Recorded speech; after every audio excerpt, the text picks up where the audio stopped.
I entered the deep canyon searching for lost history, but soon felt as if the walls were watching me back. It was a hidden sanctuary, a meeting ground for rituals long forgotten. I found incredible pictographs and petroglyphs that seemed to shift under my astounded gaze, as if the images themselves resisted understanding. What secrets had been spoken here? What knowledge had been buried with the ones who left these marks? The answers were etched in stone, just beyond reach. I found a hidden chamber in the cliff wall, uncertain if I should enter. The first thing I noticed as I squeezed through the narrow fissure in the rock was that the walls were pressing in like the ribs of some long-dead beast. The air was thick with the silence of centuries, broken only by the whisper of wind over stone. From the shadows deeper inside, I thought I heard something, someone, stir inside. Or maybe it was only the thumping of my heart. Welcome to SWELLER'S and DWELLER'S.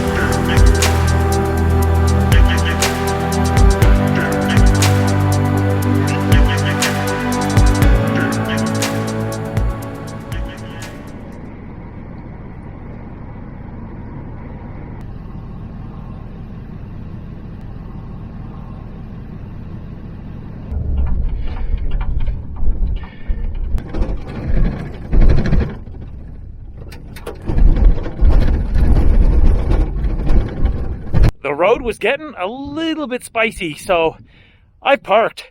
Let's just walk the rest of the way to see if we can find this meeting spot of ancient civilizations. Let's go. All right, so we're kind of leaving the open area and going to head into this narrower canyon here.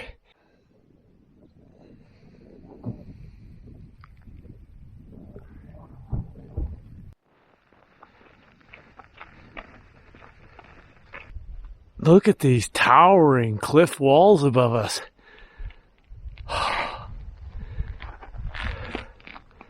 The canyon is really starting to narrow with these enormous cliff walls above us. I can see why this would be kind of like a secret meeting spot. Because unless you know where the actual entrance is, it's virtually impossible to access it once you get further inside. These walls are absolutely enormous, and there's no way you could drop in from the top at all, except with some very long rope, which I don't think the ancients had.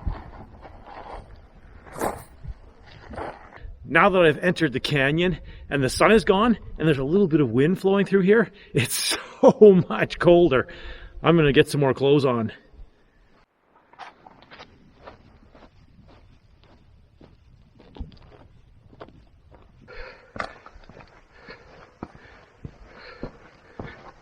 The canyon walls are now towering above us in every direction, 360 degrees. We're in a little amphitheater, and you can start to hear echo. Echo! Echo! Can you hear that? Yeah. This is a secluded, private meeting area. We can really see now why they chose it. We have found evidence of the ancient meeting place. Oh, let's get closer so you can see.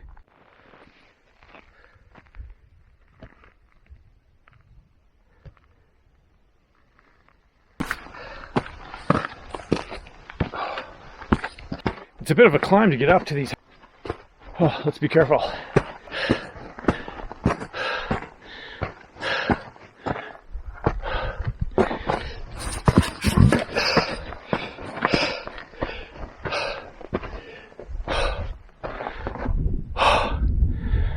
Oh, wow.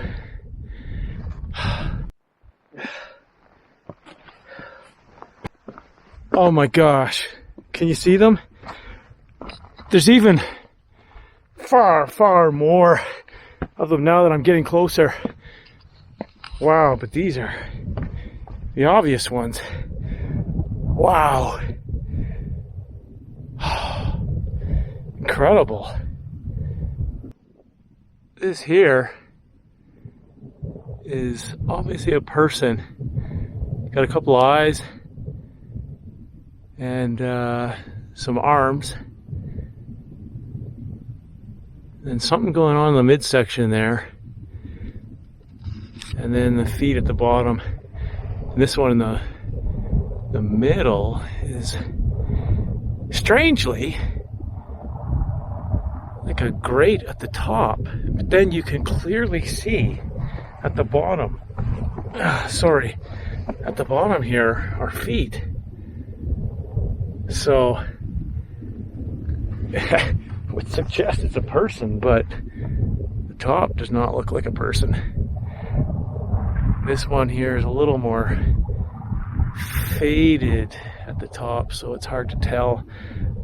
Can't even make out feet at the bottom. There might be something going on in the middle here of these two rightmost ones. There's another very distinct object up here on the left. I don't know what it is though. Oh, just down here I found a very unique and phenomenal pictograph. Local elders told me that an American archaeologist once came here and drew a chalk outline around this pictograph to visually highlight his interpretation, which was that this is a dragon. At the top, you can make out a head turned to the right with a beak, and then lower down are the wings and legs. This chalk outlining activity is now, thankfully, illegal, because current experts don't think his interpretation is correct. If we look at my images that I've done some color processing on to try and enhance the faded red pigments, we can clearly see that it's not one creature, but several separate entities. Now, I'm a total amateur, but my interpretation is that the dragon's head may actually be an animal rearing up on its hind legs. You can see 4 limbs and a tiny head. I don't think it's a person because the archaic and barrier-style drawings of the Fremont artists tend to depict people as having clearly defined feet. You can see this if you look at what was previously said to have been the left dragon wing, body and legs. I think this is perhaps an anthropomorphic human bent over towards the left. Unfortunately, the image is just too faded to determine what exactly they are doing or looking at. On the right, we have what would have been the right dragon wing, but I think this looks like a snake with flared nostrils and jaw wide open as if ready to strike the animal that is rearing up on its hind legs. It could even be a mythical monster, as the Fremont people were very spiritual, and not all images may therefore depict real-world creatures. Now, of course, I don't claim to be correct. I'm not an expert, and we just can't know for sure. We can only make our own interpretations. What do you think this is? Feel free to leave your ideas in a comment. I see more going down. Let's go. Gotta be careful here.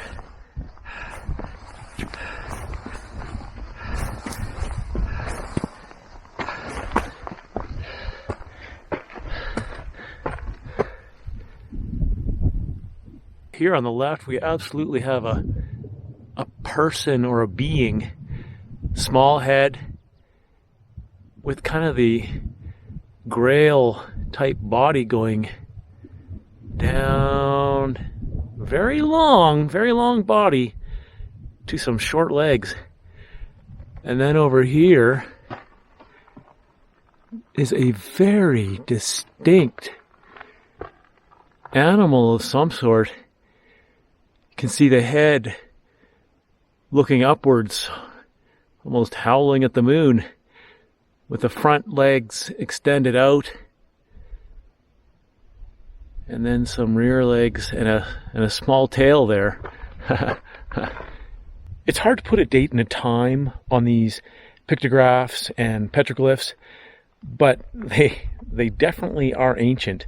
And ancient civilizations have been known to frequent these areas since prehistoric times, beginning with the prehistoric Fremont people and going forward through the generations from there.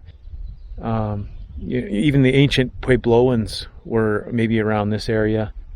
But knowledge of this area which is so unique, could have been passed down through the generations and the times.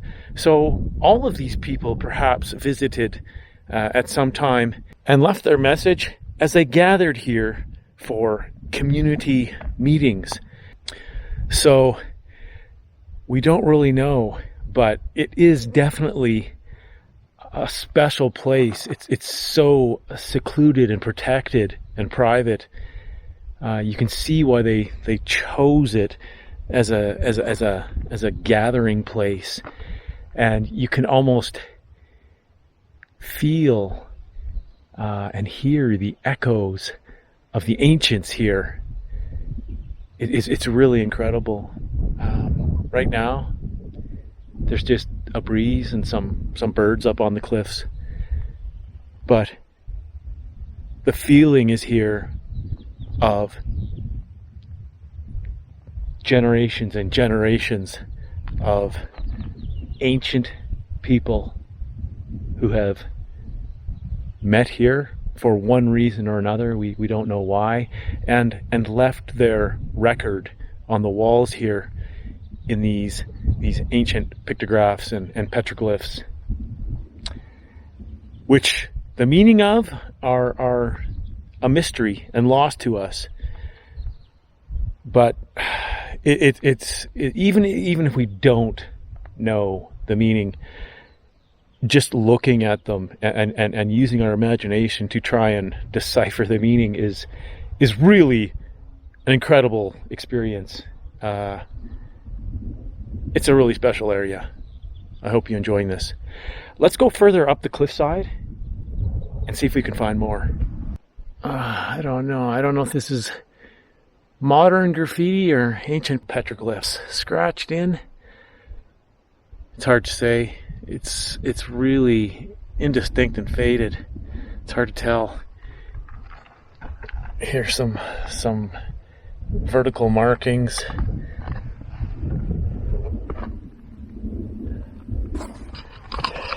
Up here are more scratchings. Graffiti, petroglyph. Hard to tell.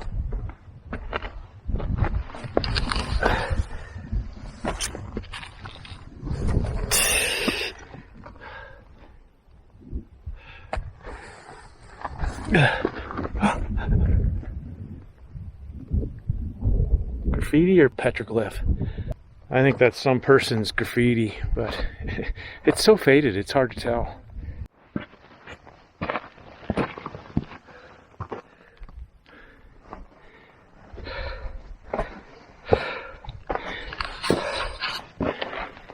We're almost coming to the kind of apex, the high point of the rubble at the base of the cliff, which marks as high as we can get on the cliffside. So I think once we get there, we can go no higher. So we'll see. Maybe we'll go down the other side if we can, or we'll just see what's up here. I don't see any more petroglyphs or pictographs, but we'll just see what's up there.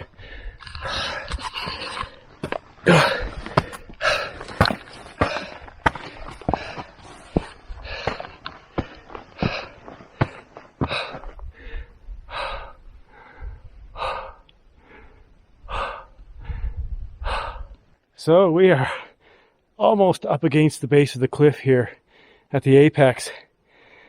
I don't see much. I can see some etchings, some petroglyphs, but they look like modern graffiti again.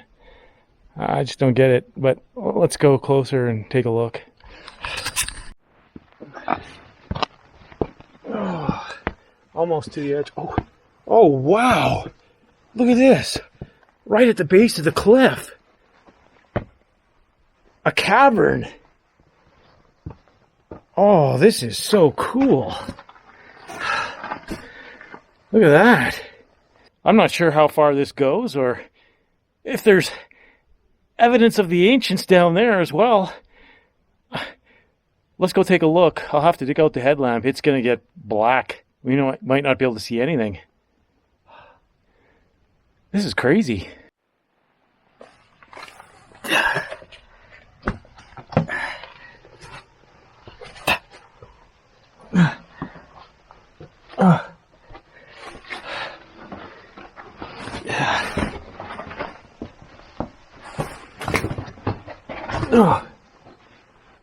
Oh, wow. This is amazing. There's another entrance over there. You can see that dot of light. Oh, yeah. Holy smokes. It goes way deep. It's enormous.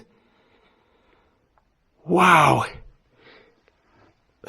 Okay, I'm going to try and adjust the camera here so I can get a better view. I've tried to adjust the camera and I got my headlamp on, but it's just pitch black in here, so I'm not sure it's going to do any good. Oh, well, we'll see what we can find though.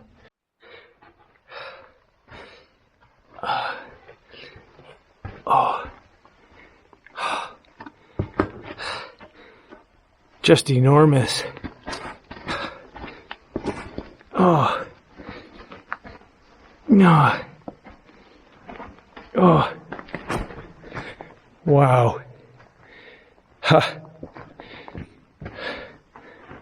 I know you probably can't see anything. And I can't really either. It's just so black. Holy smokes. But I'm not sure if you can barely see the roof above me, but it just goes, oh, whoa.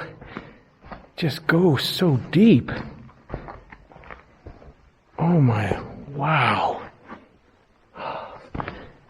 Back up to the entrance.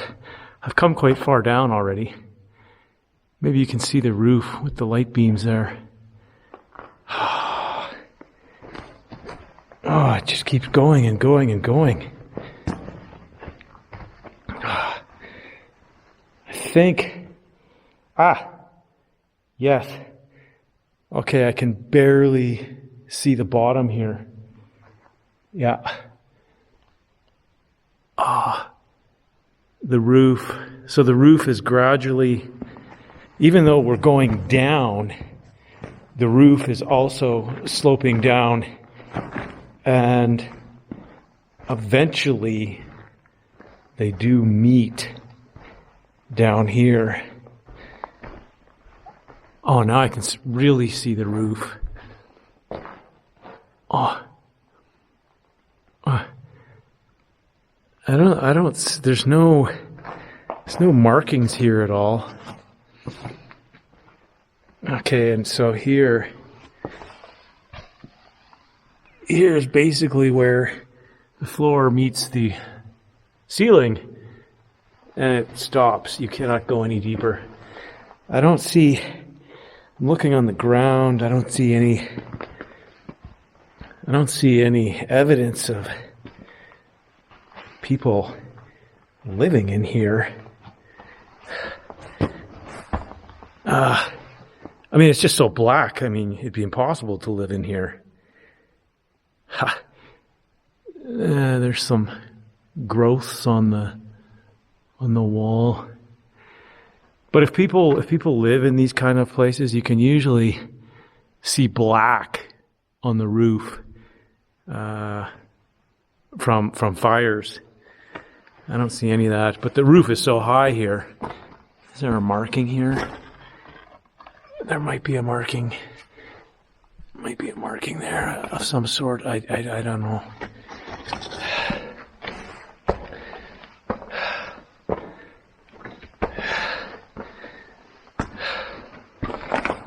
This is enormous. I'm just kind of walking along the wall. in the deepest area. Looking back up to the top.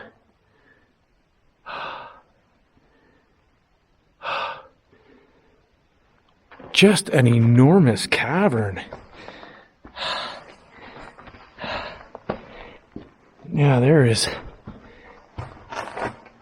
really no evidence of habitation in here at all. You know, they couldn't live in here, but because there are limited entrances that are not visible from the canyon bottom and require you to do some rocky scrambling to get up to, it would strike me as a perfect vault for valuables, an ancient bank. It's certainly massive enough for the largest of treasures, and it would be easily defendable with the absolutely vertical cliffs above and the steep slopes below. Ironically, maybe that explains why there's no evidence of ancients in here, because it was full of their valuables that have now been pillaged. And it would also be another reason why this area was a meeting place for so many civilizations over such a long time period. I don't know, it's just an idea. Who knows? I didn't notice this when I was inside the cavern and only spotted it when I was editing the video footage. It's definitely not natural. These are deliberately stacked stones. But was this done by an ancient civilization? Or just modern people who might have explored this before us?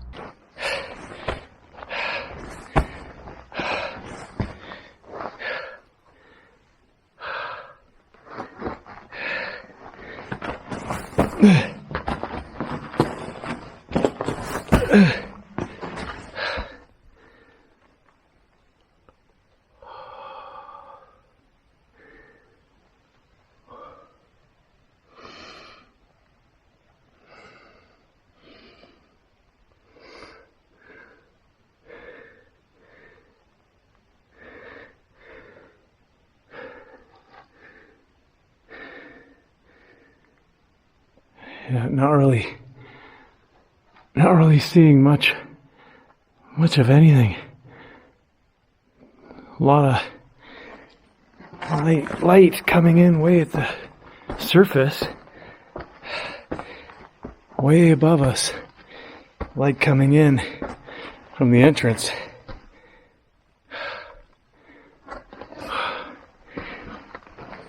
Okay. Okay, we've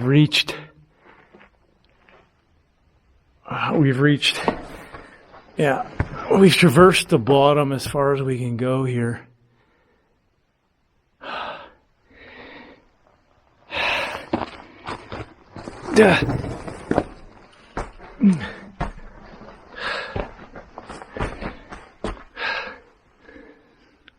Yeah, not much.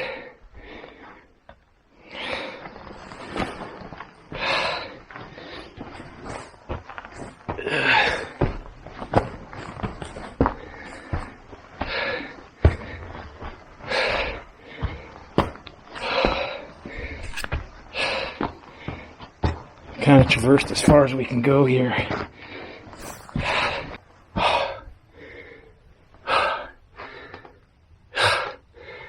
There's one entrance, but it looks pretty narrow. I don't think we can get through there. There's nothing really on the walls, ceiling, nothing.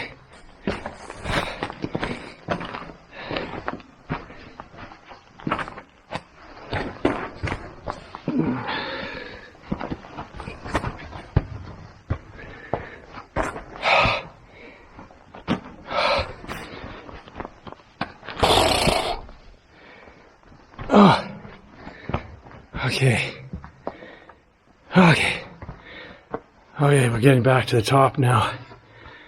Oh, wow, that's freaky. That is freaky. Oh. There's our entrance. There's another solid crack of light over here. Let's see if we can actually maybe get out on this side.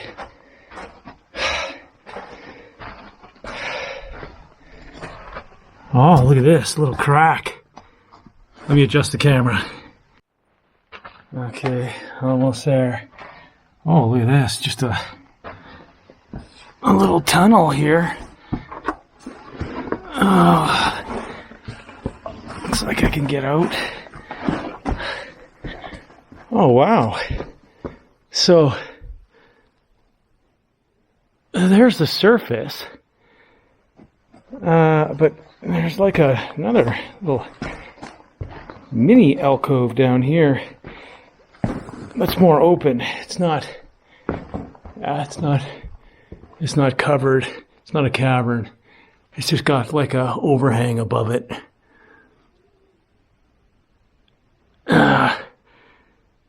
But nice little sheltered spot. You'd think people could live in here. Oh, look at these amazing designs in the wall. Look at that. Phenomenal. I don't know what you'd call these.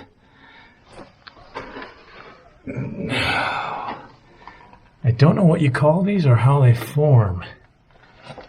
But it almost looks like the skeleton of the cliff face. The skeleton of the smooth cliff face. That's what I'm going to call it. The cliff's skeleton. So cool. Come to think of it, I think these are actually called wind caves. And they're formed by the wind as it erodes this softer layer or layers of rock. But there could be another explanation. I think Roger at Mud Fossils University would have a backflip over this stuff.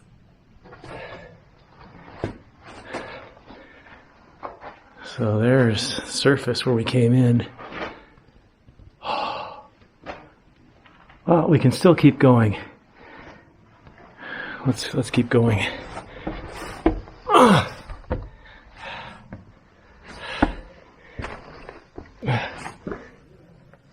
Okay, I think we're kind of boxed in here. Whew. So I think we've explored as far as we can go on this side.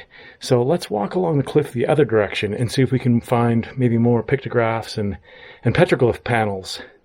So I'm walking down at the base of the cliff now in the other direction, and I've come across what might be the most interesting panel yet. It's definitely the most busiest panel. So starting off here on the left, there's lots of vertical markings. You can even see some on the upper the underside of the roof above. And that looks like a little sun on that roof as well. And then just a lot of dots in rows, like a matrix. And then there's some handprints. Well, I mean, this panel, although it's kind of meaningless to me, I mean, I can't, I don't think anyone can really make sense of it. Are these petroglyphs and pictographs meaningful? Is there some hidden secret message? Or is it just an ancient version of graffiti? We just don't know.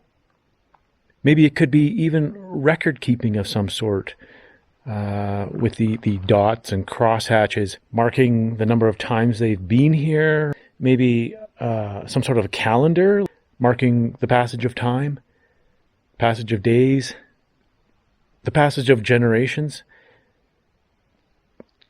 We don't know. almost a spider web, and some bullseyes. And then there might be a head with a body there. And then we come to a bunch of arrows, a series of arrows starting under the roof and arcing down the cliff face, pointing at I don't know what. But then in between, underneath the arrows, is another sort of cross-hatched. They look like trees almost, in an arch with some down arrows inside of those. I don't know what they're pointing to. But then there's like a cup at the bottom with some dots atop the rim. And it almost looks like a caterpillar, a huge long oval with tentacles or legs coming out of it. I don't know. I'm making this stuff up. The description, I don't know what they are. I don't think anyone does. And then more of these kind of vertical lines with limbs coming out of them horizontally like trees. And then looks like a half circle pointing towards the earth with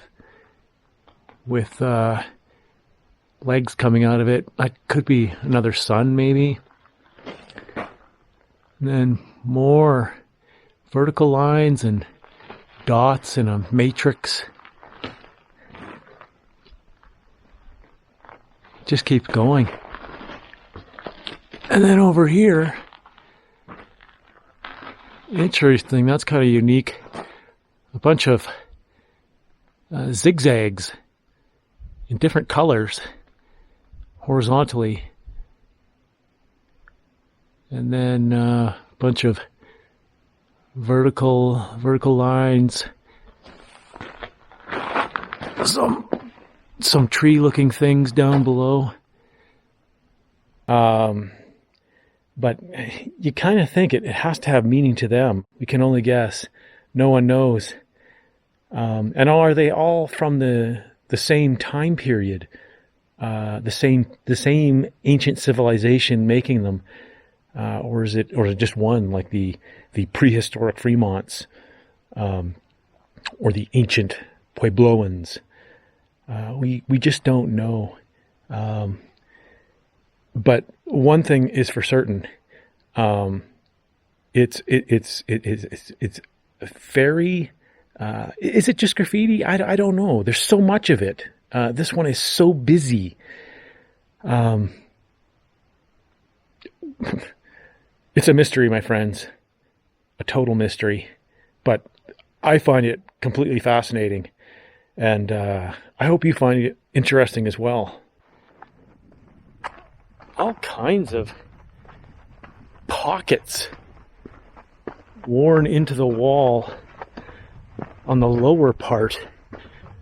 Whereas the upper part you can see is just smooth rock.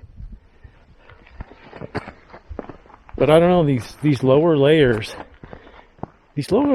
must be the marking of a different type of rock.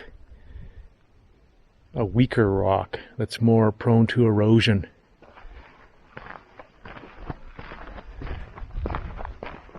Another interesting thing to contemplate is, why did they choose this specific location as a communal meeting area? Was it because that it's simply so protected and so secluded by these huge towering canyon walls that unless you knew the entrance and knew it was here, you would never really know about it. So it's very private, and others wouldn't be able to discover you, or perhaps.